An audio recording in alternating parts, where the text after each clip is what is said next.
Kasunod ng nabigong pagtatangka ng minority bloc na palitan ng liderato ng mataas na kapulungan ng Kongreso, umugong naman ang umano'y term sharing agreement sa pagitan ni na Senate President Vicente Tito Soto III at Senador Loren Legarda.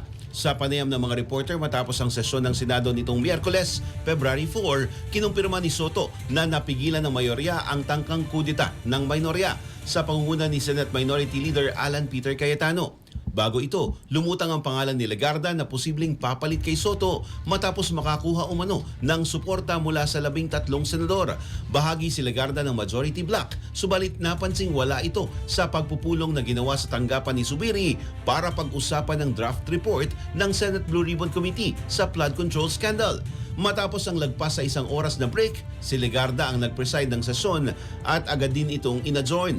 Tinawag pa ni Zubiri si Legarda na Madam President na ikinatuwa ng mayorya na siyang naiwan sa plenaryo. Nang tanungin si Zubiri kung bakit niya tinawag na Madam President si Legarda, sinabi niyang posible itong susunod na presidente ng Senado.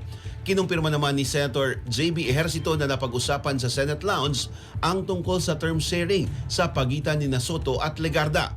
Nag-post naman ng group photo si Pangilinan sa social media na magkakasama ang ilang miyembro ng majority bloc nitong Miyerkules ng hapon sa Senado na may caption na #PowerSharing. Una nang kinumpirma ni Soto na inalok umano ng minority bloc si Legarda na maging Senate President, ngunit tinanggihan ito ng senadora.